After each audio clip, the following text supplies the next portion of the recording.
What happened to Jeff Bezos' smile?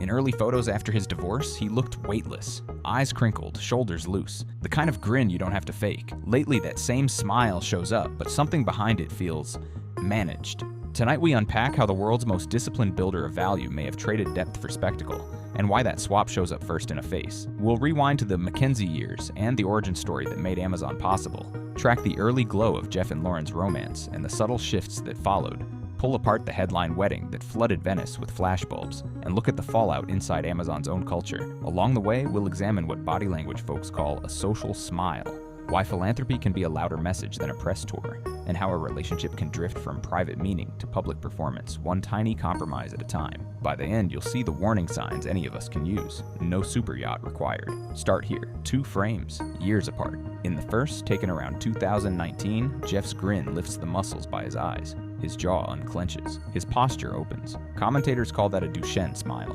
usually a marker of genuine joy. In the second, almost the same pose, the same pearly beam. But the eyes don't quite join the party. It looks like good manners, not good mood. None of us can diagnose a stranger from a photograph. But that shift is the thread that unspools everything else. When you're living a story that fits, your face relaxes. When the story starts performing you, not the other way around, tiny tells creep in. This isn't about catching someone out. It's about noticing how big choices echo in small expressions. If the smile changed, what else did? To answer that, rewind. Long before rockets and $100 million properties, there was a beat-up desk and a bell that rang every time a book order came in. McKinsey, a novelist by training, wasn't just cheering from the bleachers. She was driving the car across the country while Jeff tapped out a business plan, packing boxes in a garage, and taking customer calls when Amazon had more grit than glamour. After 25 years, they split. The settlement was astronomical in headline terms, but the tone mattered more than the number. It wasn't a knife fight, it was a handshake. Jeff moved forward quickly, and McKinsey did something even more surprising. She started giving the money away at staggering scale, often quietly. That contrast framed the choices that followed. One path doubled down on building and giving. The other, soon, would lean into broadcasting and staging. Early on with Lauren Sanchez, the story sounded like a relief. A confident, independent partner who, according to plenty of glossy profiles, refused splashy gifts and split dinner checks. If you've been the richest person in most rooms for years, that behavior reads like oxygen. But slowly, the vibe shifted. The refusal softened into acceptance. The private couple stepped into brighter spotlights. More fashion, more curated moments, more stylized surfaces. Online surgery watchers and celebrity bloggers did their side-by-sides and tossed out price ranges. Tabloid chatter ballooned. Strip away the speculation and you still see a pattern psychologists warn about: the boiling frog drift. Nothing outrageous happens in one leap. It's incremental. A small, sure why not here, just this once, there. Individually harmless, collectively defining. By the time you notice, the relationship has moved zip codes, from the quiet corner booth to the center of the stage, with you as a prop as often as a partner. Every couple has a how big is this moment decision. By most accounts, Jeff leaned towards small and private, the way he's run much of his life. Minimalist houses, quiet dinners, focused conversations. What happened instead was a 3-day spectacle in Venice that tabloids treated like the Met Gala on water. Celebrity guest lists, couture wardrobes cycling by the hour, walls of cameras, choreographed posts. Estimates for the total bill hit numbers most municipal budgets would envy, and the visuals told a consistent story. This wasn't just a ceremony, it was a coronation of a new public identity. Weddings are allowed to be lavish. People can spend what they want. What made this one different was the symbolism. The world's most famous builder of frugality and customer obsession, bankrolling a monument to attention. If earlier chapters were about invention and compounding, this chapter was about display and confirmation. For some, it looked like love. For others, rebrand. Luxury has a way of creating shadows. Locals in Venice complained about disruption, boats rerouted, alleys blocked for security. The city's rhythm bent around one couple's itinerary. Meanwhile, back in the corporate world, Amazon was publicly tightening belts, thousands of jobs trimmed in the name of efficiency, managers being told to sharpen pencils and scrutinize spend. Inside any large company, employees gossip. Screenshots circulate, anonymous forums light up. The optics weren't subtle. Layoffs for the rank and file, but no expense spared for a weekend of spectacle. Even if Jeff no longer runs day-to-day operations, he is the founding myth. Whatever he does, symbolically, splashes onto the brand. Donations to local arts groups softened some headlines, but reputations aren't spreadsheets, they're stories. And this story made people ask whether the builder who once taped doors to save on heat had become the host, who turns the thermostat to tropical and invites the world over. Another shift, documentation. Earlier, Jeff barely posted. As the relationship matured, moments arrived pre-lit and caption-ready. Dinners that look like editorials, vacations that look like campaigns, a highlight reel stitched to be consumed. There's nothing wrong with a grid full of joy. The question is whether the need to be seen started replacing the need to be. This is where that smile comes back. Body language folks talk about emotional labor, smiling because the camera is on, standing the way a publicist suggests, keeping the jaw loose while your shoulders are tight. If you've ever held a grin through a long photo line, you know how quickly it stops being feeling and starts being effort. It's not proof of anything sinister. It's proof of a lifestyle shift. The relationship's center of gravity moved from private fit to public optics. And when the optics become the product, you have to keep producing. Put Mackenzie and Lauren side by side, not as people to pit against each other, but as signatures. One takes capital and dissolves it into the world, often anonymously. The other takes capital and condenses it into image. Fashion, staging, access, both can be valid, but they signal different inner engines. The quieter path says, I'm building peace by removing my name from the frame.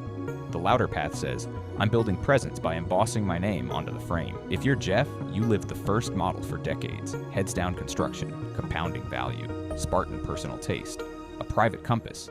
Then you stepped into the second, the wardrobe changes, the step and repeats, the two-story cakes of public approval. If your soul is wired for invention, that pivot will always carry friction, not because one is morally superior, but because they burn different fuels. One leaves you pleasantly tired, the other leaves you overstimulated and oddly empty. Forget yachts and Venice. Every couple knows this pattern. At first, there's alignment, shared jokes, shared rhythms, shared no thanks to things that don't fit. Then life applies pressure. Expectations creep. A partner says, can we do more of X? You oblige. They say, can we do it bigger? You're already halfway there. Somewhere along the line, the rituals that used to fill you, quiet dinners, long walks, actual rest, get squeezed out by events that look great from the outside, but don't feed the inside. That's why small tells matter, a voice that gets flatter after parties, a laugh that gets shorter, a calendar that looks impressive but leaves you less alive. The fix isn't puritanical, it's choosing consciously. What are you saying yes to because it's true? What are you saying yes to because it would be awkward to say no? The richest man in the world is still a person with a nervous system. Flood it with signals that scream, perform, long enough, and even the best operator starts running hot. It's tempting to make the Venice blow out the villain, but the real hinge is quieter, values drift. Jeff's old playbook favored patience, thrift, long compounding. The newer chapter asked for spectacle, immediacy, proof. Those approaches rarely coexist peacefully. The former thrives in rooms without cameras. The latter requires cameras to exist. If you're wired like a builder, you can visit the spectacle, and you can't live there without paying a tax. Attention fatigue, reactive decision-making, a smile you have to remember to put on. That's why Mackenzie's approach claws at the conscience. She exits the spotlight, and the world sees her more clearly. She gives, and the brand she left behind looks richer. That's a brutal kind of mirror, because it implies that the loudest way to win might be to go quiet. Money solves a lot, but it does not cancel the physics of meaning. You can't outsource presence. You can't hire someone to actually enjoy your own dinner. You can't delegate the muscle that lifts cheeks into a real smile. If your days are spent curating a feed, filling a room, staging a life, you may accumulate applause while depleting yourself. And that depletion shows up first in little glitches. The grin that arrives a half-second late. The eyes that don't sparkle when the mouth does. The body that looks like it wants to sit while the schedule says, stand. The bill for all those micro-compromises now comes due as mood. And mood is the economy you live in. So what do we do with this? Start tiny. Protect one ritual that no one else gets to program. Reading on the couch after dinner, a walk without a phone, a weekly date with no photos allowed. Practice saying no to things that are impressive but untrue for you. Pay attention to the people who make you quieter inside. Notice which invitations leave you bargaining with yourself. Ask the question every builder knows. What am I optimizing for? If the answer is approval, your calendar will own you. If the answer is aliveness, your calendar will start looking empty in the best way. And if your smile has felt like work lately, don't force it wider. Change the inputs until it arrives on its own. Maybe this chapter is a blip. Maybe it's a full rewrite. Either way, the next few years will show whether Jeff returns to the muscle that built everything. Focus over flash. Long term over loud. The satisfaction that doesn't need a photographer. He doesn't owe strangers an explanation, but he does owe himself a life that fits. The irony is almost poetic. The man who optimized one-click convenience is now learning the cost of one-click spectacle. He can still choose the slower button, the one labeled real. In the end, the smile tells the story. Early on, it looked like freedom. Lately, it looks like performance. That doesn't mean the love isn't real or the memories aren't sweet. It means the setting might be stealing the scene. The world will keep guessing. The feeds will keep feeding. But the only measure that matters is the one no camera can capture. How it feels to be you when the door closes. If you've noticed your own smile shifting, more polite, less present, let this be a gentle nudge to audit your yeses. Spend on what returns your light. Save on what only buys applause.